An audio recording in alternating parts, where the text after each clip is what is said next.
ইঞ্চি ইঞ্চি মাটি সোনার চাইতে খাঁটি, নগদ রক্ত দিয়ে কেনা। শত্রু বাহানাদার একটি কণাও তার কেড়ে নিতে কেউ পারবে না, ঠিক কিনা? স্বপ্নের তুলিতে আঁকা সুজলা সুফলা ঢাকা, সুজলা সুফলা পরিপাটি। লক্ষ শহীদ গাজী রেখেছে জীবন বাজি, করেছে স্বাধীন এই মাটি। সবাই একসাথে, বাংলাদেশ আমার, বাংলাদেশ তোমার, বাংলাদেশ খোদার দান। ধন্য ধন্য আমি সবার চাইতে দামি বাংলা মাটির সন্তান, ঠিক কিনা? বাংলাদেশ আমার, বাংলাদেশ তোমার, বাংলাদেশ চিরমহান। তোমার জন্ম, তোমার জন্য আমি জীবন দিয়েছি কোরবান, ঠিক কিনা? এত সহজে বাংলার জমিনকে তোমরা কোনোভাবেই কেড়ে নিতে পারবা না, কেড়ে নিতে দেব না ইনশাআল্লাহ। বাংলাদেশের মুসলমানকে হত্যা করে তারা এই দেশকে হিন্দু রাষ্ট্র কায়েম করতে চায়, বলেন নাউজুবিল্লাহ। আজকে এই সুন্দর জলসার পক্ষ থেকে আমি হুঙ্কার ছেড়ে জানাচ্ছি, বাংলার মুসলমান তাদেরকে হত্যা করে যদি এই দেশে কুফরি তন্ত্র কায়েম করতে চাও, বাংলার মুসলমানকে যদি বাংলাদেশেই কবর দিতে চাও, তবে তারা কবরে যাওয়ার আগে তোমাদের চিতার আগুন জ্বালায় দেবে। এই দেশ হয় মুসলমানের, না হয় কারো না। এই দেশ হয় মুসলমানের, না হয় কারো হতে দেব না। 1 ইঞ্চি মাটি আমরা ভারতকে দিব না, ঠিক কিনা মুসলমান? শিক্ষিত বেকাররা চাকরি পায় না, আর ভারতের 26 লক্ষ হিন্দু এই দেশে চাকরি করে, ঠিক কিনা? সার্টিফিকেট নিয়ে বগল দাবা করে অফিসের দুয়ারে দুয়ারে ঘুরতে হয় আমার যুবক ভাইদেরকে। অবশেষে চাকরি না পেয়ে তারা কি করে? অটো চালায়, না হয় ফুটপাতের পাশে একটা দোকান দিয়ে বসে। আর এই সব জালেমরা সেই সব অটো রিক্সাও পর্যন্ত পুড়িয়ে দিয়েছে। বিগত সরকারের একটাই টার্গেট ছিল, এই দেশের জনগণকে না খাওয়ায় মারবে। দ্বিতীয় টার্গেট ছিল ভারতের গোলামি তাদের করতে বাধ্য করা হবে। তাই তো কল কারখানা মিল যা আছে একে একে সব বন্ধ করে দিয়েছে। চিনির কল বন্ধ, পাট কল তাও বন্ধ, ঠিক কিনা মুসলমান? কারণ কি? কারণ কি? বিশ্বের ইতিহাসে এত বড় জালেম আর একটাও খুঁজে পাওয়া যাবে না, ঠিক কিনা মুসলমান? আজকে খুব আফসোস হয়, খুব দুঃখ লাগে, নিরীহ ছাত্রদের বুকে গুলি করে তাদেরকে গণহত্যা করে এখনো তারা ক্ষমতায় আসার চেষ্টা বারবার করে যাচ্ছে। মনে রাখবা মুসলমান, ওই সরকার যদি আবার ক্ষমতায় আসে, পুরো 16 কোটি মানুষের বুকের উপর ব্রাশ ফায়ার করবে। নরেন্দ্র মোদী এতই কুখ্যাত সন্ত্রাসী, সে আমাদেরকে বিভিন্ন রাষ্ট্রে বিভিন্ন দেশে নির্বিচারে গুলি করে হত্যা করে। তাদের টার্গেট এখন বাংলাদেশ। টার্গেট কোথায়? বাংলাদেশ। কিন্তু ওরা জানে না বাংলাদেশের মুসলমান হাতে চুরি পরে বসে নেই। তাদের অন্তরে আছে ঈমান, বুকে আছে অদীম সাহস এবং মুখে আছে নারায়ে তাকবীর। বাংলার জমিনকে তোমরা কোনোভাবেই কেড়ে নিতে পারবা না, কেড়ে নিতে দেব না ইনশাআল্লাহ। ভারতের বিরুদ্ধে যুদ্ধ করতে কে কে প্রস্তুত? হাত তোলেন তো। তাকবীর হবে না একটা? ভারতের বিরুদ্ধে যুদ্ধ করতে গিয়ে যুবক, যদি তোমার মৃত্যু হয়, সেই মৃত্যু হবে শহীদি মৃত্যু। সেই মৃত্যু কি হবে? নিজের দেশকে বাঁচানোর জন্য মৃত্যু হলে সেই মৃত্যু কিসের মৃত্যু হয়? নিজের দেশকে ভালোবাসা ঈমানের অঙ্গ, ঠিক কিনা মুসলমান? আমরা বাংলাদেশকে ভালোবাসি, বাংলাদেশের জন্য একবার জীবন দিয়েছি, 30 লক্ষ প্রাণের বিনিময়ে বাংলাদেশটাকে আমরা স্বাধীন করেছি। কারো বাবার জন্য স্বাধীন করি নাই, দেশটা কারো বাবার ভিটা নয়, ঠিক কিনা? দেশটা লক্ষ মায়ের ইজ্জতেরই দামে কেনা, মাটিতে মিশে আছে লাখ শহীদের রক্ত কণা, ঠিক কিনা? দেশটা লক্ষ মায়ের ইজ্জতেরই দামে কেনা, মাটিতে মিশে আছে লাখ শহীদের রক্ত কণা।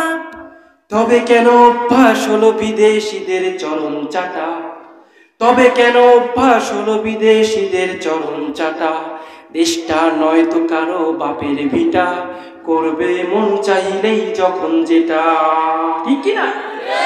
দেশটা কারো বাবার না, দেশটা 16 কোটি মুসলমানের, দেশটা 360 আউলিয়া, দেশটা লক্ষ লক্ষ আলেমের, দেশটা শাহপরানের, দেশটা শাহজালালের, দেশটা কাজী নজরুল ইসলামের, রবীন্দ্রনাথের কোনো ভাগ এই দেশে নাই, ঠিক কিনা মুসলমান? ভারতের টার্গেট হচ্ছে এইটা, বাংলাদেশের মুসলমানের সন্তানদেরকে শিক্ষাতে মারবে, চাকরিতে মারবে, ভাতে মারবে, এখন হাতেও মারতে আসছে, ঠিক কিনা? এইবার সময় এসেছে ভারতকে তার দাঁত ভাঙ্গা জবাব দিতে হবে। ভারতকে বুঝিয়ে দিতে হবে বাংলাদেশের যুবকরা মরে যায় নাই। মনে রাখবা, এবারের সংগ্রাম ভারতের হাত থেকে মুক্তির সংগ্রাম, এবারের সংগ্রাম প্রকৃতপক্ষে স্বাধীনতার সংগ্রাম। ঘরে বসে থাকা যাবে না, যুদ্ধের আহ্বান আসলে ছুটে যেতে হবে। এই যুদ্ধের কথা আজ থেকে 1500 বছর আগে আমার নবী বলে গিয়েছেন, বলেন সুবহানাল্লাহ। একবার একটা জঙ্গলের রাজা কে? সিংহ। কে? আর শিয়াল হচ্ছে পণ্ডিত, আর একটা ভাল্লুক। এই 3 জন মিলে শিকার করতে বেরোইছে। কি করতে বাবা? শিকার করতে বেরোইছে। 3 জন মিলে সারাদিন শিকার করে সিংহ একটা হরিণ মারল, শিয়াল একটা কি বলে আপনার ওই যে ভেড়া শিকার করলো, আর ভাল্লুক একটা খরগোশ মারল। এবার এক জায়গায় বসছে, বসার পরে খাবার বন্টন হবে, কিরা কোনটা খাবে এটা নিয়ে কি বন্টন হবে। তো ওই যে যিনি জঙ্গলের রাজা সে বলতেছে, সিংহ বলতেছে শিয়াল না, ভাল্লুককে বলতেছে তুমি বলো এই খাবারটা আমি খাবো, কোন সিস্টেমে খাবো? তখন ভাল্লুক কয় এটা তো স্বাভাবিক বিষয়, রাজা মশাই হরিণটা আপনি খান, ভেড়াটা শিয়াল খাক, আর খরগোশটা যেহেতু আমি শিকার করেছি খরগোশটা আমি খাই। এটা বলার সাথে সাথে সিংহ কয় বেয়াদব, এত বড় সাহস! মারছে এক থাপ্পড়ে ভাল্লুকের কল্লা ছিঁড়ে গেছে। এবার শিয়াল আর চোখে তাকায়, শিয়াল তো বুদ্ধিমান, শিয়াল আর চোখে তাকায় কি যেন ভাবে। রাজা মশাই ক্ষিপ্ত হয়ে বলছে শিয়াল এবার তুমি বলো আমি কোন সিস্টেমে খাবো? শিয়াল তো বুঝে ফেলাইছে কাহিনী কি, রাজা মশাই একাই সব খাইতে চায়, এটা কি শিয়াল বুঝে ফেলাইছে। এবার শিয়াল কয় রাজা মশাই ওই বলদটা বুঝতে পারে নাই, আমি কই শোনেন, হরিণ দিয়ে আপনি, খরগোশ দিয়ে আপনি ব্রেকফাস্ট করেন, হরিণ দিয়ে করেন লাঞ্চ, আর ডিনার করেন ভেড়া দিয়ে। রাজা তো খুশি কয় হ্যাঁ রে শিয়াল তুই এটা বুঝলি কেমনে রে? শিয়াল কয় একটু আগে যার কল্যাণ নামায় গেল ওরে দেখে আমি শিক্ষা পেয়ে গেছি। বিগত সরকার ফেরাউন থেকে কোনো শিক্ষা নেয় নাই। ফেরাউনের যেমন পতন হয়েছে তা দেখে তাদের শিক্ষা হয় নাই, তাই তাদের কপালে এমন নির্মম লজ্জাজনক পলায়ন নির্ধারিত ছিল। ঠিক কিনা? ইতিহাস থেকে শিক্ষা নিতে হবে, ইতিহাস থেকে শিক্ষা নিতে হবে। আমি যেন কথা কোথায় রাখছিলাম মনে আছে? বলেন তো কোথায় বলছিলাম কথা, দেখি কার কেমন মনে আছে। কারোরই মনে নাই, আমার নিজেরও মনে নাই। আল্লাহ মনে অবশ্যই আছে, কোরআনের আয়াত বলছিলাম। ভাইরা আমার, আল্লাহ তাআলা বলছেন তোমাদেরকে এমন একটা ব্যবসার কথা বলবো কি, যেই ব্যবসাটি করলে তোমরা জাহান্নামের আগুন থেকে মুক্তি লাভ করবে। তিনটা কাজের কথা বললেন। এক নাম্বার, তুমিনুনা বিল্লাহি ওয়া রাসূলিহি ওয়া তুজাহিদুনা ফি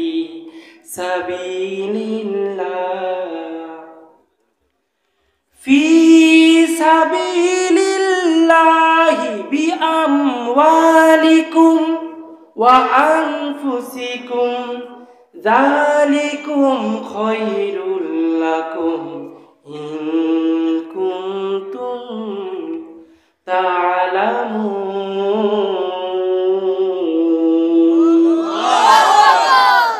এক নাম্বার হচ্ছে তুমিনুনা বিল্লাহ, আল্লাহর অনুগত হতে হবে। আল্লাহর কি হবে? অনুগত হতে হবে। জিহাদে যাওয়ার প্রথম শর্ত কি? শহীদ হওয়ার প্রথম শর্ত কি বাবা? আল্লাহর অনুগত হতে হবে। অনুগত কেমন? পাশের বাড়ির হিন্দু ভাইয়ের দিকে তাকাও, ওই হিন্দু ভাইটা যখন বিপদে পড়ে ও মন্দিরে ছুটে যায়, মন্দিরে গিয়ে বলে, ও ভগবান আমি বিপদে পড়েছি, আমাকে রক্ষা করো। তার মানে ও ওর ভগবানের অনুগত, ঠিক না? কিন্তু যুবক, তুমি আমি মুসলমান যখন বিপদে পড়ি আল্লাহকে একটা সিজদা করে বলি না, আল্লাহ আমাকে তুমি রক্ষা করো, ঠিক না? সুবহানাল্লাহ, নাউজুবিল্লাহ। ও যুবক, এক নাম্বার শর্ত, তোমাকে অনুগত হতে হবে কার? আল্লাহ। এরপরে একটু খেয়াল করুন, হিন্দুদের মন্দিরে যখন পূজা হয়, যদি প্রশ্ন করি এই দেশে হিন্দু বেশি না মুসলিম বেশি, তাহলে যুবক একটা কথার জবাব দাও, ওই মন্দিরে উপচে পড়া ভিড় কেমনে হয়? সেখানে যায় কারা? কারা যায়? তোমার আমার মতো মুসলমান যুবকরা যায়, ঠিক না? আচ্ছা বলো তো, তোমার বাবার সঙ্গে যার শত্রুতা, তোমার বাবার সয় সম্পত্তি যে কেড়ে খাইছে, তোমার বাবা কয় এই সম্পত্তির মালিক তোমার বাবা, কিন্তু একটা লোক তোমার বাবার সম্পত্তি কেড়ে খাচ্ছে, বলছে না এই সম্পত্তির মালিক কে? সেও। তুমি কি তার সাথে কোনো যোগাযোগ রাখবা? তার বাসায় যাবা? নাকি তোমার সম্পত্তি কেড়ে নেওয়ার কারণে তুমি তারে ঘৃণা করবা? জবাব দাও। আমার আল্লাহ তাআলা বলেন, কুল্লুহু আল্লাহু আহাদ, বলো আল্লাহ এক। বলো কি? আল্লাহ এক। তার মানে এই পৃথিবীর মালিক একজন, কে? আর মন্দিরে যখন পূজা হয়, তুমি ঠিক বাবার শত্রুর সাথে যেমন না, মানে কি মেশো না। মন্দিরে যে পূজাটা হচ্ছে, তারা কি আল্লাহর বিরুদ্ধে সংগ্রাম করছে না? বলো বলো। তুমি সেখানে গিয়ে ড্যান্স করছো, যুবক তোমার ঈমান নাই, তুমি কাফের হয়ে গিয়েছো। যেখানে শিরকি হয়, শিরকির সাথে মুসলমানের কোনো সম্পর্ক নাই। শিরকি যেখানে হয়, সেই শুভেচ্ছা জানানো মুসলমানের জন্য জায়েজ নাই। গতকাল ছিল বড়দিন, কত মুসলমান কয় শুভ বড়দিন, এটা জায়েজ নাই। এটা বললে ঈমান থাকবে না। আবার বলে শারদীয় শুভেচ্ছা, হিন্দুদের দুর্গাপুজোরে কি বলা হয় বাবা? শারদীয় শুভেচ্ছা। এটা বললেও ঈমান থাকবে না। ও যুবক, তোমাকে তুমিনুনা বিল্লাহ, প্রথম শর্ত হলো আল্লাহর অনুগত হতে হবে। রাজি আছো? যেখানে শিরক হবে সেখানে আমরা নাই। এর পরের শর্ত ওয়া রাসূলিহি, রাসূলের ইত্তেবা করতে হবে, রাসূলকে অনুসরণ করতে হবে। রাজি আছো তোমরা সবাই? নিজের ভেতর রাসূলের সুন্নাতকে ফুটায় তুলতে হবে। না হলে তোমার কপালে যে কি আছে তুমি তা নিজেও জানো না। আল্লাহ তাআলা হুঙ্কার ছেড়ে বলছেন ওয়ালা তামুতুন্না ইল্লা ওয়া আনতুম মুসলিমুন। মুসলমান না হয়ে খবরদার কবরে আইসো। আর মুসলমান হতে হলে প্রথমে আল্লাহর অনুগত হতে হবে, দ্বিতীয় রাসূলের আদর্শকে মানতে হবে। ঠিক কিনা মুসলমান? আমরা আমাদের ভেতর রাসূলের আনুগত মানে রাসূলের আদর্শ ফুটিয়ে তুলবো তো? ভাইরা আমার, 3 নম্বরে বলছেন ওয়া তুজাহিদুনা ফি সাবিলিল্লাহ, এবং তোমার কাছে যা আছে তাই নিয়ে জিহাদে ঝাঁপিয়ে পড়ো। কে বলছেন? কে বলছেন? আল্লাহ তাআলা বলছেন। সেই জিহাদ সামনে। সেই জিহাদ কি বাবা? সামনে। এই জিহাদে যদি শহীদ হয়ে যাও, হাদিসের ভাষ্য অনুযায়ী যেই ব্যক্তি শহীদ হবে তার মৃত্যু যন্ত্রণা হবে পিঁপড়ার কামড়ের মতো। তুমি হয়তো দেখছো তোমাকে গুলি করা হচ্ছে, কিন্তু ওই গুলির যে আঘাত তার কাছে পিঁপড়ার কামড়ের মতো। কিসের কামড়ের মতো? সে ফিল করতেছে একটা পিঁপড়া তারে কামড় দিল, সে মারা গেল। সুবহানাল্লাহ কইলেন না? তুমি হয়তো দেখছো কাউকে আগুনে পুড়ায় দিচ্ছে, কাউকে আগুনে পুড়াচ্ছে, তোমার হয়তো মনে হতে পারে তার অনেক কষ্ট হচ্ছে। না বাবা, যে ব্যক্তি আল্লাহ তাআলার কাছে কবুলিয়াতের শহীদি দরজা পায় তার আগুনে পুরানোর কোনো ফিলিংস থাকে না। তার সামনে জান্নাত এসে হাজির হয়ে যায়। আর তার মৃত্যু যন্ত্রণা হয় কিসের মতো? কিসের মতো? আসিয়া বিবির দাসীকে আগুনে পোড়ানো হয়েছিল, জানেন তো সেটা? আসিয়া বিবি কি বলছিল? ও তার সন্তানকে আগে পোড়ানো হলো, তারপরে আরো একটা সন্তানকে আগুনে পোড়াই দিল ফেরাউন। ঠিক কিনা? এরপরে আসিয়ারে কয় তোরেও পোড়াবো। আসিয়ার সেই দাসীকে বলে, দাসী বলে আমাকে একবার না যদি 1000 বার পোড়াও তাতে আমার কোনো কিছু যায় আসে না। কেন বাবা? তার চোখের সামনে জান্নাত এসে হাজির হয়েছিল। তার সেন্স তখন মৃত্যুর দিকে ছিল না।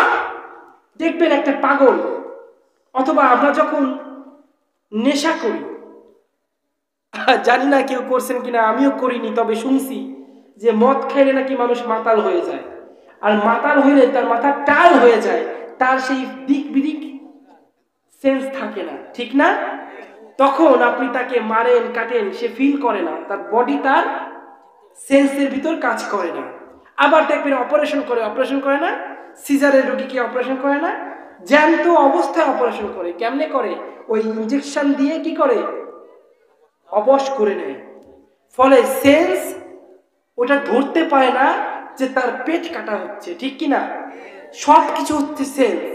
এই সেন্স দ্বারা ফিল করলে আপনি ব্যথা পাবেন, সেন্স দ্বারা যদি ফিল না হয় ব্যথা পাবেন না। ঠিক শহীদ যে ব্যক্তি হচ্ছে তার সামনে জান্নাত এসে কি, জান্নাতের একটা মাইয়ে দেখলেই তো কি যুবক, ঠিক না? রাস্তায় সুন্দরী একটা মেয়ে দেখি তো হা করে তাকায় থাকো, মুখের ভিতর মাছি যায় আর আয় আর যায়। আর জান্নাতের একটা মেয়ে যদি তোমার মৃত্যুর সামনে এসে দাঁড়ায়, তোমার কি সেন্স থাকবে? থাকবে? এমন একটা মেয়ে যেই মেয়েকে কোনো চোখ দেখে নাই, কোনো হাত কোনো পুরুষ স্পর্শ করে নাই, 70 প্রকার কাপড় তার গায়ে জড়ানো, তারপরও তার শরীরের হাড় পর্যন্ত দেখা যায়। সুবহানাল্লাহ বলে। ওইরকম একটা মেয়ে পৃথিবীতে নখ সামান্য আঙ্গুল যদি পৃথিবীতে দিত, অন্ধকার পুরো পৃথিবীটা আলোকিত হয়ে যেত। এমন একটা মেয়ে তোমার সামনে ধরো এসে দাঁড়ানো, তোমারই বউ। বিয়ের পরে কি কয়টা বউ পাবা? 71টা। কয়টা পাবা? তোমারই বউ তোমার সামনে এসে দাঁড়ালো, তখন কি হবে? সেন্স থাকবে? একটা মেয়ের উদাহরণ দিলাম, এরকম লক্ষ লক্ষ কোটি কোটি নাজ নিয়ামত রয়েছে জান্নাতে। বাবারা, দুনিয়ায় 2 দিনের জন্য আইসে তো কত পাগল হইছো, নিজের বাড়ির খবর তো রাখো না। তুমি তো বাবা, তুমি তো রাজা বাদশাহ। তুমি কি রাজা বাদশাহ? দুনিয়ায় এসে ফকির হয়ে গেছো দুনিয়ার। হ্যাঁ अल्लाह, दुनिया में हो दुनिया का तलबगार न हो, बाजार से गुजार हो खरीदार न हो, ये दुनिया के मिसले कागज फूल है, ये दुनिया के मिसले कागज फूल है, जिंदगी में बंदगी तू करना है, जिंदगी में बंदगी शर्मिंदा है। খারাপ লাগে বাবা? তাহলে কি বললাম? তোমার মৃত্যু হবে, কিন্তু ফিল হবে কি একটা। বাবা চিন্তা করো, মৃত্যু তো তোমার এমনি হবে। মৃত্যুর হাত থেকে বাঁচতে পারবা? কোনোভাবেই কি পারবা? হঠাৎ করে দরজায় করাঘাত। আমার রাসূল পাক সাল্লাল্লাহু আলাইহি সাল্লাম দীর্ঘদিন জ্বরে শুয়ে আছেন, যাকে বলা হয় মৃত্যু শয্যায় শায়িত। মা ফাতেমা তখন সেখানে ছিল। দরজা খুলে দেখেন অত্যন্ত সুদর্শন, মাথায় পাগড়ি পরা একজন যুবক। সালাম দিলেন, আসসালামু আলাইকুম ইয়া রাসূলুল্লাহ। তার কণ্ঠ শুনে রাসূল পাক বুঝে ফেললেন ইনি আর কেউ না, ইনি হচ্ছেন আজরাইল। ইনি কে? ফাতেমা ঘর থেকে বের হয়ে গেল। আজরাইল ধীরে ধীরে নবীর কাছে আসলেন, এসে তার কোলের কাছে বসলেন। বসে বললেন, ইয়া রাসূলুল্লাহ, আল্লাহ আপনাকে সালাম জানাইছে, আপনার জন্য অপেক্ষায় আছে। রাসূল পাক সাল্লাল্লাহু আলাইহি ওয়াসাল্লাম কি হয়? তার কি হয়? বন্ধু। সমস্ত নবী হচ্ছে রাসূলের বন্ধু। ঈসা নবী রাসূলের বন্ধু, মুসা নবী, সমস্ত নবী হচ্ছে আল্লাহর বন্ধু। সমস্ত নবী কার বন্ধু?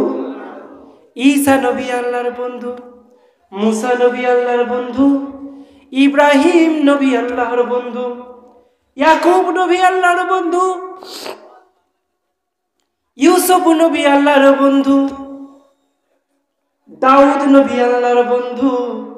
সবাই হলো আল্লাহর বন্ধু, কিন্তু আমার নবী শুধু আল্লাহর বন্ধু না। পার্থক্য জাননি? পার্থক্য হলো সব নবীরা আল্লাহর বন্ধু, সব নবীরা আল্লাহর সাথে বন্ধুত্ব করতে চায়, আর আমার আল্লাহ নিজে নবীর সাথে বন্ধুত্ব করতে চায়। ইমামুল আউয়ালিন ওয়াল আখিরিন, বহরে সাদকা রাহমাতাল লিল আলামিন, সাইয়্যিদুল কাওনাইনে খাতমুল মুরসালিন, আখিরা বুদে ফখরুল আউয়ালিন। তিনি হচ্ছেন এমন নবী যার কাছে আজরাইল এসে সালাম জানায়, হে নবী, আপনাকে সালাম জানাইছে আপনার বন্ধু। আপনার বন্ধু আপনার সাথে সাক্ষাৎ করার জন্য অপেক্ষায় আছে। নবীজি অনুমতি দিয়ে দিলেন। কি দিলেন? অনুমতি দিয়ে দিলেন। এইবার আজরাইল তার বুকে হাত রাখলেন। আমার নবী চিৎকার দিয়ে বলেন, ও আজরাইল, তুমি কি উহুদ পাহাড় আমার বুকে চাপিয়ে দিলে? আমি আল্লাহর বন্ধু, তোমার কি মনে নাই আমার সাথে এমন আচরণ করো? আল্লাহ যদি জানতে পারে তোমার কি অবস্থা হয়ে যাবে।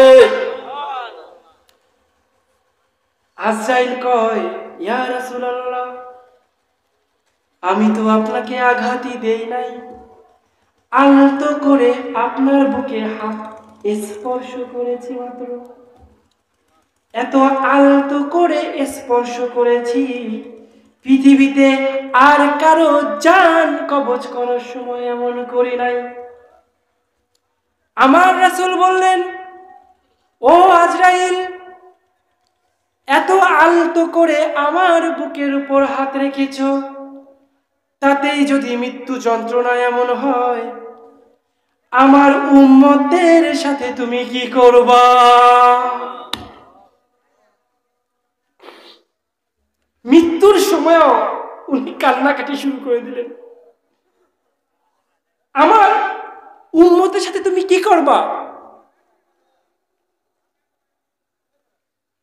সেই নবীর আদর্শ তোমার ভিতর যখন খুঁজে পাই না, মুসলমান, তোমার দিকে থুতু মারতে মন চায়। বিশ্বাস করো, কসম খুদা, ব্রাহ্মণের সন্তান 18 বছর নির্যাতন সহ্য করে ইসলাম ছাড়লাম না, আর তোমরা মুসলমান, তোমাদের লজ্জা লাগে না? তোমাদের কাছে তোমাদের ধর্মের কোনো মূল্য নাই। আমি আল্লাহকে সাক্ষী রেখে বলছি, কোরআন হাদিসে যে মুসলমান আমি দেখে মুসলমান হয়েছি, যদি তা না দেখে তোমাদেরকে দেখে মুসলমান হইতাম, বহুত আগে হিন্দু হয়ে যাইতাম, বহুত আগে। কারণ একজন হিন্দু প্রতিদিন পুজো করে, আর তুমি মুসলমান নামাজ পড়ো না। তোমার থেকে কি ওই হিন্দু ভালো না? বলো। একজন হিন্দু বিপদে পড়লে ভগবানের কাছে গিয়ে সাহায্য প্রার্থনা করে, আর তুমি বিপদে পড়লে আল্লাহর নামটা মুখে নাও ঠিক, যেই বিপদ থেকে উদ্ধার হয়ে যায় আল্লাহকে বলে যাও, ঠিক না? তোমার থেকে তো ওই হিন্দু ভাইটা ভালো। আল্লাহ, আমার নবী কান্নাকাটি করে বলছেন, হে আজরাইল, আমার সাথে যদি তোমার এমন হয়, আলতো করে হাত রেখেছ, তাতেই যদি বুকের অবস্থা এমন হয়, আমার উম্মতের সাথে তুমি কি করবা? নবীজির কান্না দেখে আজরাইল ঘাবড়ে গেলেন। তিনি বলতে লাগলেন, ইয়া রাসূলুল্লাহ, আপনি থামুন। হে রাসূল, আপনি থামুন, আর কান্নাকাটি করবেন না। আপনার চোখের এক ফোঁটা পানি যদি জমিনে পড়ে, জমিন সহ্য করতে পারবে না, ভূমিকম্প হয়ে যাবে, আর সাথে সাথেই কিয়ামত ঘটে যাবে। ও নবী, আপনি কান্নাকাটি করবেন না। শুনুন, আল্লাহ তাআলা ওয়াদা করেছেন, আপনার উম্মতের মধ্য থেকে যেই ব্যক্তি আপনার আদর্শ নিয়ে মারা যাবে, আর যে ব্যক্তি আল্লাহ রাস্তায় জিহাদ করতে করতে শহীদ হয়ে যাবে, এমন দুজনের মৃত্যু কেমন হবে জানেননি রাসূল? এমন দুইজন মায়ের বুকে দুধ খেতে খেতে সন্তান যেমন ঘুমিয়ে পড়ে, আপনার উম্মত তো ঠিকই এইভাবে মৃত্যুবরণ করবে। ঠিক তখন রাসূল আফসোস করতে লাগলেন, হায় হায়, আমার যদি শহীদ মৃত্যু হইতো, আবার জিন্দা হইতাম, আবার সেই মৃত্যুবরণ করতাম, আবার জিন্দা হইতাম, এইভাবে 1000 বার জিন্দা হইতাম, আর শহীদ মৃত্যু। তার মানে শহীদ মৃত্যুর মূল্য কত? ওয়াতুজাহিদুনা ফি সাবিলিল্লাহ, আল্লাহর রাস্তায় তোমরা কি করবা? জিহাদ করবা। তোমরা তাদেরকে মৃত বলো না, তারা মৃত না, তারা জীবিত, কিন্তু তোমরা তা বুঝতে পারো না। এই কথা কে বলছেন? একটা উদাহরণ দেব নাকি? দেব? খারাপ লাগছে মনে হয়, অফ করে দেব? আর কতক্ষণ থাকবেন? সারা রাত? সারা রাত কারা থাকবেন? হাত তোলেন তো। কিরে যুবকরা, যার জন্য করি চুরি হ্যাঁ কয় চোর। পুরো বয়ানটা তোমাদের জন্য করলাম, আর তোমরাই একদম হাত উঁচু করো নাই, মানে ঘুমে টান দিছে, তাই না?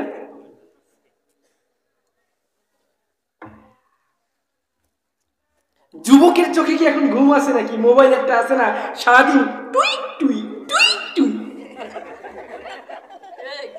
ঠিক কিনা? ঘরে যাবে আনে গিয়ে অমনি টুই, মানে কি? SMS আইছে, কিরা SMS দিছে? গার্লফ্রেন্ড। SMS দিল কিনা? গার্লফ্রেন্ড। I love you. কি কয়? ঢাকায় একবার একটা প্রোগ্রাম করে সভাপতির বাড়িতে 3তলা বিল্ডিং এ বসে আছি। রাত তখন প্রায় 11টা, সাড়ে 11টা হবে। আমি 10টায় বয়ান করে 1 ঘন্টা করে অফ করে দিছি। আমার পরে বড় একজন বক্তা বয়ান করতেছিল এই দেশের। তা আমি শুনি দূর থেকে এক লোক চিল্লাচ্ছে, I love you, I love you. আমি কই হায় আল্লাহ, এই কোন পাগল? হ্যাঁ, ঢাকা শহরে এখন আই লাভ ইউ করে বেড়ায়। আমি আমার সঙ্গীকে নিয়ে দৌড় দিলাম জানলার দিকে। কি? জানলার দিকে গিয়ে দেখি ওই লোকটার মাথায় একখান ঝাঁকা, ঝাঁকার মধ্যে লেবু। কি? হ্যাঁ, লেবু বিক্রি করে। লেবু, লেবু, কিন্তু স্টাইল দিয়ে বলতে গিয়ে আই লাভ ইউ। তো যুবকের মুখে তো এখন লাভ ইউ লাভ ইউ। হ্যাঁ, লাভ ইউ ও মাই পাগলু। হ্যাঁ, খবরদার মিথ্যা ছলনার জালে জড়াবা না, মিথ্যা ছলনায় নিজেকে আটকাবা না। বিয়ে কার সাথে হবে তুমি কি জানো সেটা? হ্যাঁ, আল্লাহ কি তোমারে বলে দিছে তার সঙ্গে বিয়ে হবে? ওই মাইরা তোমারে মিথ্যার ছলনায়, মিথ্যার জালে জড়াবে, তোমাকে ইচ্ছা মতো ভাঙাবে। যেই তুমি পইটে যাবা, মাইয়ে কয় পাইছি একটা মুরগি। কি পাইছি? একটা মুরগি। এই মুরগি সম্পত্তি কতটুকু? তার থেকে আরো বড় ধরনের মুরগি খুঁজবে। একসঙ্গে 2-3টা মুরগি তারা পালে, ঠিক কিনা? জিনার গুনাহ হবে এটা করলে। কি হবে বাবা? যুবক, মিথ্যা প্রেমের জালে জড়াবা না। এখন তো অনেক ক্ষেত্রেই দেখা যায় যুবকরা প্রেমে বেকা, সেকা খেয়ে বেকা হয়ে আত্মহত্যা করে, তাই না? করে কিনা? তুমি না পুরুষ, একটা মেয়ের জন্য আত্মহত্যা করো? লজ্জা করে না? নিজেকে এমন ভাবে করো, নিজের ব্যাকগ্রাউন্ড, নিজের যোগ্যতা এমন ভাবে করো যেন মেয়েরা তোমাদের পিছনে হামাগুড়ি দিয়ে দৌড়ায়, ঠিক কিনা? পুরুষের পিছনে মেয়েরা ঘুরবে, কোন মেয়ের পিছনে পুরুষ ঘুরবে না। পুরুষের জন্ম কারো গোলামি করার জন্য হয় নাই, পুরুষের জন্ম কারো পেছনে ঘোরানোর জন্য হয় নাই। ভাবেন হুজুর আপনার পিছনে ঘোরে? হ্যাঁ ঘোরে, হুজুর তাতে ঘোরে। মেয়েদের এখন রুচিবোধ একটু চেঞ্জ হয়েছে। দেখে অনার্স মাস্টার্স করেও চাকরি পায় না, এর চেয়ে বক্তারা ভালো, বক্তাদের অনেক টাহা আছে। ওরা কি খোঁজে? ওরা কি খোঁজে? টাহা। টাহা আছে যেখানে ওরা আছে, টাহা নাই যেখানে ওরা নাই। বক্তাকে টাহা আছে যে কয়দিন পর 5তলা বিল্ডিং হয়, তারপর গাড়ি হয়। বক্তাকে টাকা হইতে সময় লাগে? কন্যা কেন? এই বক্তাদের পিছনে এখন মেয়েরা হামাগুড়ি দিয়ে পড়ছে। আমার এই 13টা মাইয়ে প্রস্তাব দিচ্ছে। কি হুজুরটা দেখি দাম দেও না, তাই না? পিছনে ঘোরে, আমরা কারো পিছনে ঘুরি? বলছি ফ্যামিলি নিয়ে যোগাযোগ করো। আল্লাহ, তাই বলছিলাম নিজের যোগ্যতা তৈরি করতে হবে। মিথ্যার জালে জড়িয়ে নিজেকে শেষ করা যাবে এই জীবনটা কার আমানত? আল্লাহ তাআলা সেটাই বলছে, ওয়াতু জাহিদুনা ফি সাবিলিল্লাহ, এই জীবনটা নিয়ে জিহাদে ঝাঁপিয়ে পড়তে হবে। জিহাদে কি করতে হবে? ঝাঁপিয়ে পড়তে হবে। আর জিহাদে ঝাঁপিয়ে পড়ে যখন যুদ্ধে শহীদ হয়ে যাবা, কবরে যখন যাবা, প্রথমে বলেছিলাম মৃত্যু হয়েছিল কেমন? পিঁপড়ার কামড়ের মতো। খারাপ লাগছে বাবা? এবার কবরে তোমাকে নেওয়া হচ্ছে। তুমি কি জানো, তুমি যখন শহীদ হয়ে গিয়েছো, অটোমেটিক কনসার্ট শুরু হয়ে গিয়েছে তোমাকে ঘিরে। জান্নাত থেকে ফেরেশতা নেমে এসেছে, মেয়েরা নেমে এসেছে, মুখে কাপড় ওড়না দিয়ে, এমনকি হাতে ডালা। কিসের ডালা? ওই যে গায়ে হলুদে থাকে না, ডালা নিয়ে ঘুরে বেড়ায়। জান্নাত থেকে খাবার নিয়ে, পোশাক নিয়ে, তারপরে সুগন্ধি নিয়ে, অলংকার নিয়ে মেয়েরা নেমে এসেছে তোমার সামনে। তুমি সব দেখতে পাচ্ছ। তোমার শরীরটা খালি নিথর হয়ে পড়ে আছে, তুমি সব দেখতে পাচ্ছ। এইবার ঢাক ঢোল ব্যান্ড পার্টি দিয়ে তোমাকে আপ্যায়ন করে নেওয়া হচ্ছে। কোথায়? তুমি কি জানো, তুমি যদি শহীদ হয়ে যাও, তোমাকে গোসল দেওয়া হবে না। কেন গোসল দেওয়া হবে না? ওই যে গোসল দেওয়ার জন্য লোক আইসা হাজির। জান্নাত থেকে কারা আসছে? ওরাই তোমাকে গোসল দিবে। তুমি কি জানো যুবক, তুমি যদি শহীদ হতে পারো, তোমার জামা কাপড় খুলে ফেলা হবে না। যে ড্রেস অবস্থায়, যে জামা কাপড় পরে আছো, ওই অবস্থায় তোমার কি হবে? কবর হয়ে যাবে, দাফন হয়ে যাবে। কেন? কারণ তোমাকে জামা কাপড় পরানোর জন্য অটোমেটিক জামা কাপড় নিয়ে আসছে। কোন জায়গা থেকে? জান্নাত থেকে। ও যুবক, এই মৃত্যু এমন মৃত্যু, তুমি মনে করো না তুমি মরে গেলে তোমার সংসার চলবে কেমনে। আল্লাহ করছে তাদের কাছে রিজিক পৌঁছায়। তার মানে তোমার সংসারে তোমার বউ বাচ্চা, তোমার স্ত্রী সন্তানকে খাওয়ানোর জিম্মাদারি কে নিয়েছেন? কে নিয়েছেন?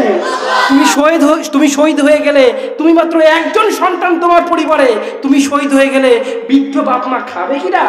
ওই বৃদ্ধ বাপ মাকে দেখার জন্য দায়িত্ব কে নিয়েছেন? দেখবা ঠিক আল্লাহ তাআলার পক্ষ থেকে কেউ না কেউ সেই দায়িত্ব। শুধুমাত্র বিশ্বাস রাখতে হবে। শুধুমাত্র কি? এই জন্যই শুরুতে বলেছেন তুমিনুনা বিল্লাহ, আল্লাহর অনুগত হও। অনুগত হওয়ার একটা অংশ হচ্ছে বিশ্বাস। ঠিক কিনা মুসলমান? তাহলে কি বলছিলাম, তোমার জামা কাপড় খোলা হবে না। এখন চিন্তা করে দেখো তো, ও যুবক, একটু চিন্তা করে দেখো, তোমার গায়ে যদি জুব্বা থাকে, মাথায় যদি পাগড়ি থাকে, তোমার কপালে যদি নামাজের চিহ্ন থাকে, ওই অবস্থায় যদি শহীদ হতে পারো, নবীর সুন্নতি ড্রেস তোমার কাফনের কাফন হয়ে যাবে। একে তো এই ড্রেসের মূল্য অনেক। এই ড্রেস পরে কবরে গেলে কবর নিজেই আযাব দিতে ভয় পায়। এই জন্য ইতিহাস ঘাটলে দেখবেন, নবীজির স্ত্রী মা খাদিজা, তিনিও বলেছিলেন আপনার জামাটা আমাকে দেন, কারণ এই ড্রেসের মূল্য আছে। এই ড্রেসের কি আছে বাবা? মূল্য আছে। এমনকি মুনাফিকরাও পর্যন্ত এই ড্রেস চেয়েছে, ভয়তে কবরে গেলে যেন আযাব না হয়। তো এই ড্রেস সেই ড্রেস। এই ড্রেসটা কার ড্রেস? রাসূলের ড্রেস। কার ড্রেস? রাসূলের ড্রেস। এই ড্রেসের মূল্য আছে না? এখন রাসূলের আদর্শ যদি মেনে নাও, ওই ড্রেস অবস্থায় যদি তোমার মৃত্যু হয়, তোমাকে তো কাফনে কাফন দেবে? দেবে না। তাহলে ডবল সম্মানে সম্মানিত হবা কবরে, ঠিক না? ও আমার বাবারা, তুমি শহীদ হয়ে গিয়েছ, তোমাকে এইবার কবরের মধ্যে দাফন করা হবে। তুমি কবরে যাওয়ার আগেই ঘ্রাণ পেতে শুরু করেছ। এইবার যখন খাটিয়া নিয়ে যাওয়া হলো, কবরের দিকে তাকিয়ে তুমি দেখলা ওইটা তো কবর না, যেন ফুলের বাগান তৈরি হয়ে গিয়েছে। শুধু তাই নয়, কবরের মধ্যে জান্নাত থেকে খাট চলে এসেছে। সেই খাট কিন্তু কাঠের খাট নয়, সেই খাট হলো জান্নাতের হীরা, পান্না আর মতির খাট। শুধু তাই নয়, ওই খাটের আশেপাশে সুন্দরী সুন্দরী মেয়ে ওয়েট করছে। কারো হাতে শরাবের বোতল, মানে শরাবের পেয়ালা, কেউ বা দুধের পেয়ালা, কেউ বা আবার মধুর পেয়ালা নিয়ে ওয়েট করছে, কেউ বা আবার মিউজিক নিয়ে ব্যস্ত, নাচ গান করছে। তুমি কবরের দিকে তাকিয়ে যখন এমন দৃশ্য দেখবা, ও আমার যুবক বলো, এমন মৃত্যু তুমি 1000 বার চাইবা কিনা? আল্লাহ আল্লাহ। এইবার তোমাকে কবরে রাখা হলো, কবরে রাখা হলো, কবরে রেখে কি করা হলো? দাফন করে সবাই চলে আসলো। ও আমার বাবারা, কবরে রাখার পরে তোমার যদি এমনি মৃত্যু হয়, তুমি যদি ভালো ব্যক্তি হও, তবে ফেরেশতা এসে প্রশ্ন করবে, ঠিক কিনা?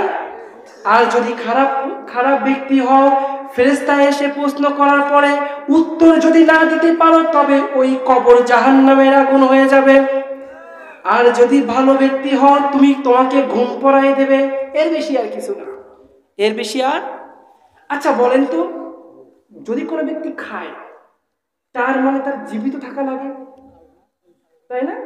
তার মানে তুমি শহীদ হয়েছ, তোমাকে কবরে রাখা হয়েছে, তুমি কিন্তু মরো নাই, তুমি জীবিত আছো। তোমার সামনে টাইম মতো খাবার পৌঁছে যাবে। কারা আনবে? ফেরেশতারা। তোমারই গিলেমান, তোমারই হুর নিয়মিত তোমার সামনে খাবার আনবে। এরপরে গোর আজাব হয়। কি হয় বাবা? গোর আজাব। প্রস্রাব পায়খানা করি না আমরা? এই প্রস্রাব পায়খানা করে যারা ঢিলা কলুক নিই না, এটা অধিকাংশ ব্যক্তির ক্ষেত্রেই হয়। আমরা যারা হুজুর, আমাদের ক্ষেত্রেও হবে। বাই মিস্টেক যদি প্রস্রাব পায়খানা শরীরে লাগে, আমি ধুই নাই, তওবাও করি নাই, ওই কারণে হয়। তওবা করলে কি হয়ে যাবে? মাফ হয়ে যাবে। এই গোর আজাবটা খুব ভয়ঙ্কর। প্রথমে কি? রিসিপশন। রসুলের আদর্শ মানলে এটা হবে না। রসুলের আদর্শের বাইরে জজ ব্যারিস্টার যারা আছো, রসুলের আদর্শ মানো না, তারা কবরে গেলেই প্রথমে রিসিপশন হবে কি? এইভাবে। এরপরে সেকেন্ড। আচ্ছা, সেই রিসিপশনটা কেমন? একটা কবরের 10টা দিক থাকে। কয়টা দিক থাকে? 4টা না, উপর নিচে ডানে বামে এমন না, 10টা দিক থাকে, কোনাকুনি থাকে না? এই 10টা দিক থেকে কবর তোমাকে পিষে দেবে। প্রথমেই 40 কদম চলে আসার সাথে সাথেই কবর কি করবে? তোমাকে হাড়গোড় পিষে দেবে। এটা হচ্ছে প্রথম শুরু হলো তোমার রিসিপশন। ও আমার বাবারা, বলছিলাম, তুমি শহীদে মৃত্যু বরণ করে কবরে গিয়েছ, তোমার জন্য এই আযাবটাও হবে না।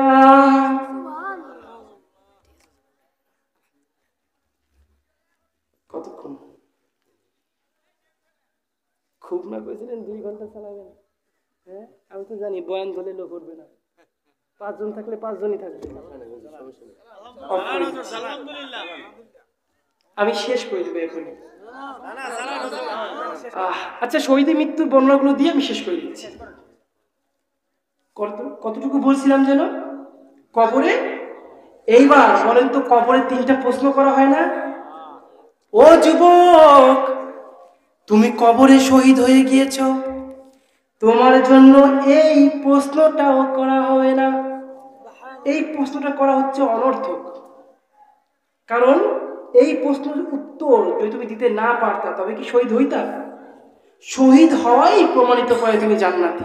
আর জান্নাতি ব্যক্তির জন্য কোনো প্রশ্ন আছে নাকি? ফেরেশতাদের খায় কাম নাই,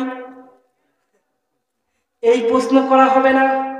এরপরে কিয়ামত পর্যন্ত তুমি কবরের মধ্যে নাচ গান করবা, এমনকি তোমার স্ত্রী সন্তান কি অবস্থায় আছে, কি হালাতে আছে, তাও তোমাকে দেখানো হবে। কারণ রিজিক, স্ত্রী সন্তান তো রিজিক, তাই না হুজুর? স্ত্রী সন্তানও রিজিকের অন্তর্ভুক্ত। তোমার হয়তো চিন্তা হতে পারে, আমার স্ত্রী কি খেয়ে আছে, কি অবস্থায় আছে। বলেছিলাম আল্লাহর জিম্মা। জিম্মা কার? নাকি আল্লাহ মনে হয় ফকির হয়ে গেছে? হ্যাঁ, খোদার ধন খাজারে দিয়া খোদায় গেছে ফকির হইয়া। নাউজুবিল্লাহ কইলেন না? কেউ ফেরে না খালি হাতে খাজা বাবার দরবারে। হ্যাঁ, আল্লাহ হচ্ছে গনি, আল্লাহ হচ্ছে ধনী, আমরা হচ্ছে কি? গরিব, ফুকারা, ফকির। এইসব শিরকি কথায় কখনো কান দিবা না। এইবার কবরের মধ্যে, যেটা বলছিলাম, এই যে খাজা বাবারা আজকালকার একটু বেশি লাফালাফি করে, তাই না? মাজার তৈরি করে ভিতরে যা কাহিনী করে দেখছেন? কখনো গেছেন? কেউ মাজারে গেছেন? খাজার নামে মাজারে কইরা বাড়ায় ওরা খাজার শান। খাজার নামে মাজারে কইরা বাড়ায় ওরা খাজার শান। দিনে করে ভণ্ডামি আর রাত্রে মারে গাঁজায় টান। ঠিক না? দাড়ি টুপি নেই রে খবর, আছে শুধু চুল। হাইগে মুতে নেয় না পানি, সে আসে কে রাসূল। ঠিক না? খাজারে দেখছেন কখনো? কিছু কিছু খাজা আছে না, ন্যাংটা মানে ছোট্ট একটা কাপড় পরে বসে থাকে এইভাবে খাজা বাবা। ওর বগলের চুল সুন্দরবনটা এত বড়, তাহলে বান্দরবন কত বড়? হ্যাঁ, এরকম এক খাজা বাবার দরবারে এক লোক গেছে। খাজা বাবার এক হাতে হুক্কা আর এক হাতে হচ্ছে মদের বোতল। খাজা বাবা করলো কি, মদ খাওয়ার সময় হুক্কাটা রাইখে ডান হাতে মদের বোতল নিয়ে বিশাল বড় গোপ। কত বড় গোপ? বিশাল বড় গোপ। এটা হাসে না কান্দে বুঝার কোনো উপায়। খাজা বাবা বলে কথা। তো বেটা সামনে ওই লোকটা দেখতেছে যে বেটা ডান হাত দিয়ে মদের বোতল নিয়ে দিল ঢুকায় ঢুকায়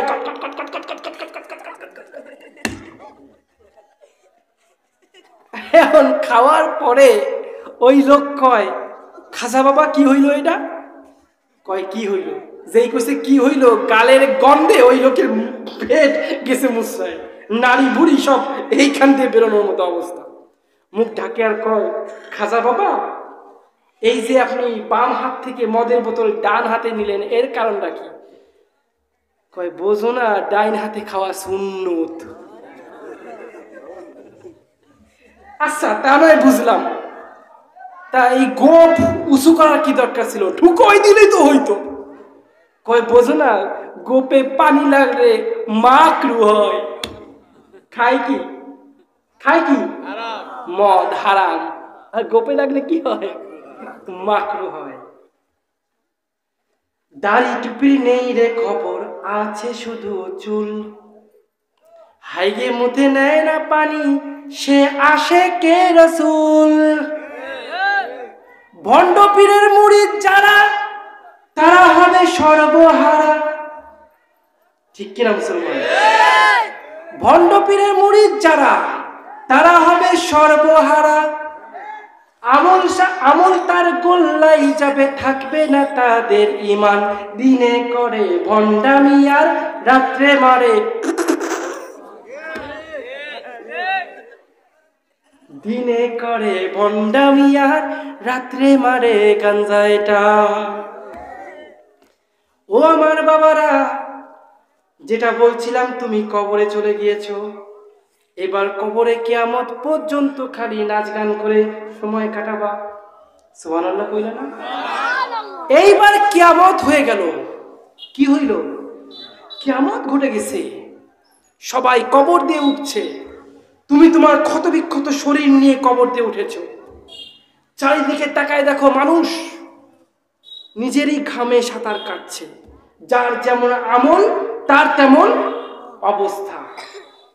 তুমি তাকায় দেখো, আল্লাহ এদের এই অবস্থা কেন?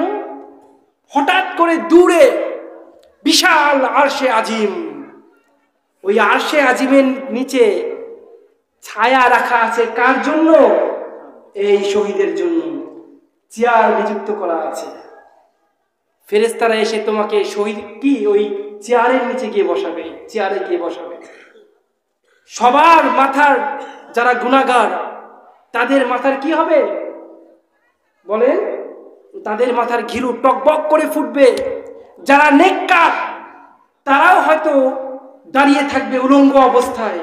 কিন্তু ওই ময়দানে তুমি শহীদ, তুমি কিন্তু উলঙ্গ না, তোমার গায়ে কাপড় আছে। তোমার গায়ে কি আছে বাবা? কোন কাপড়?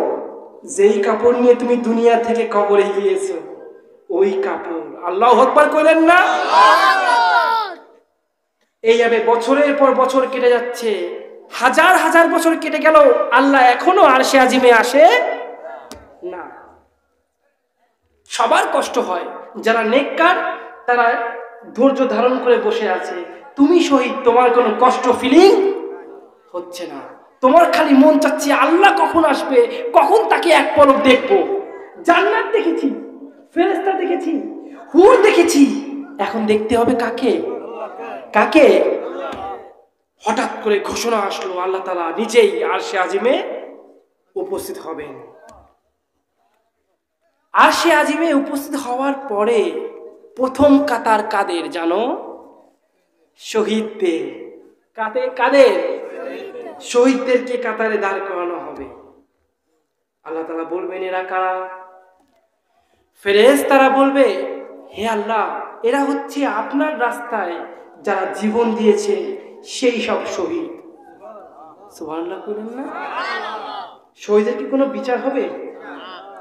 একটা কাজ শুধু বাকি আছে। কি কাজ বলেন? কি কাজ? তাদেরকে জান্নাতে পাঠানো। শুধু এই কাজটাই বাকি, আর কোনো কাজ বাকি নাই। আমার বাবারা, আল্লাহ তাআলা ফেরেশতাদেরকে বলবেন, ওদেরকে এখনো দাঁড় করায় রেখেছো কেন? তাড়াতাড়ি জান্নাতে নিয়ে যাও, সসম্মানে আপ্যায়ন করতে করতে জান্নাতে নিয়ে যাও। এরপর শুরু হবে বিচার। তো আমরা কি শহীদ মৃত্যু চাই? আমরা কি শহীদ মৃত্যু চাই? কে কে চাই হাত তুলে আল্লাহকে দেখাও। লিল্লাহে তাকবীর। আল্লাহ তাআলা কবুল করুন। যতটুকু বলেছি আল্লাহ তাআলা প্রথমে আমাকে, তারপর সবাইকে তা মানার তৌফিক দান করুন। ওয়া আখিরু দাওয়ানা আনিল হামদুলিল্লাহি রাব্বিল আলামিন। দোয়া না করে কেউ যাবেন না। আমি দোয়া করাই না কোথাও। আমাকে কুফরি বান মারছে, আমি কোনো দোয়া করাই না, কাউকে দোয়া করাই না। হ্যাঁ।